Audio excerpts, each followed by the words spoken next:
Let me give you what I call a jet tour, okay? So be ready. Chapter 6 starts this overview of the end of days, and it goes from 6 to 19, and very rapidly we're going to go through what's going to happen, and then I'm going to show you the reason that God tells us this. Chapter 6 starts the judgments.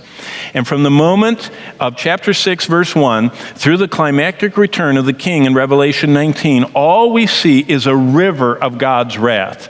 And it's kind of like, you know, when it starts raining and raining and raining up in North Dakota, and the tributaries to the Mississippi and all of North Dakota, you know, floods, and then it floods South Dakota, and then it meanders down, starts flooding Iowa, and then it just floods all the way to New Orleans.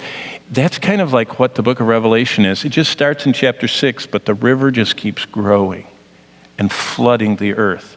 So what happens in chapter 6? Well, the Lord begins to unroll 7 seals. And it says in verse 1, when he opened one of the seals. Now, we already encountered this book in chapter 5, and it's a 7-sealed scroll. And people, they go, oh, I wonder what that means. We don't have to wonder what that means. When was it written? It was written by John in the Roman Empire. So what did the people that got this letter think it meant? That's the first law of interpretation.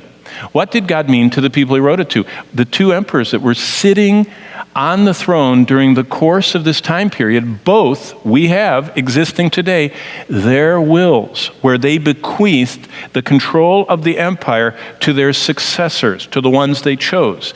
Both of those emperors wrote and declared that for a will or a title deed or a disposition of authority and power to be official, it had to have 7 seals on it. And if you read Roman law from the first century, a 7-sealed document was a picture of a title deed or of a will transferring the power. And so what we see is God the Father having this title deed, this transfer, hands it to Jesus Christ. Jesus Christ starts breaking the seals. And that's what chapter 6 is about. And he just breaks 6 of them. By the time we get to the 6th one, look what happens, starting in verse 12.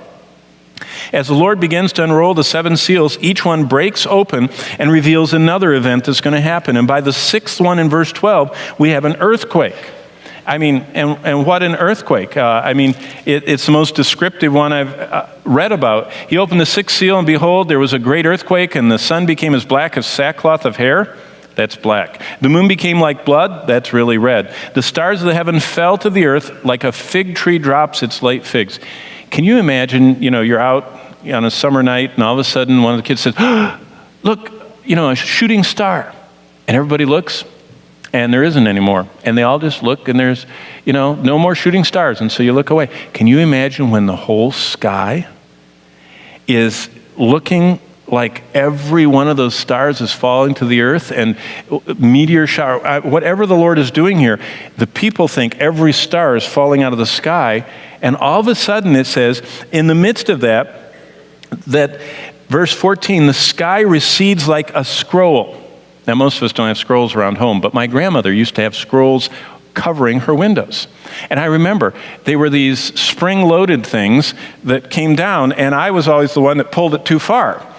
And, and you're just trying your hardest to put the thing back up, and you're tugging and tugging and tugging, and just when she would come into the room, it would go just like that. That's the picture. See, it says of a scroll receding.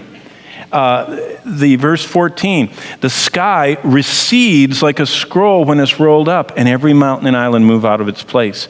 Basically, God makes the earth shake. And as the whole earth is shaking, everything is coming loose in the sky, and the sky is rolling up like a scroll. Basically, this is all like being inside of a global horror movie. Well, how would you like to be in a global horror movie? Can you imagine that? Look at verse 15.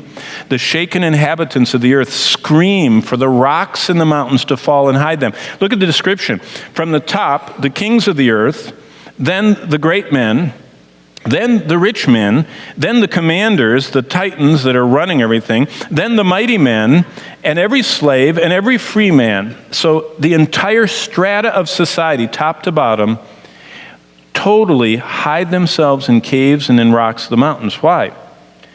They're asking the mountains and rocks, verse 16, to fall on us and hide us from the king, from the face of the king.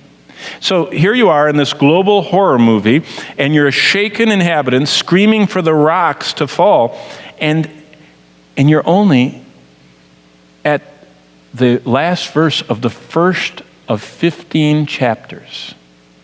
That's only the first round of the tribulation.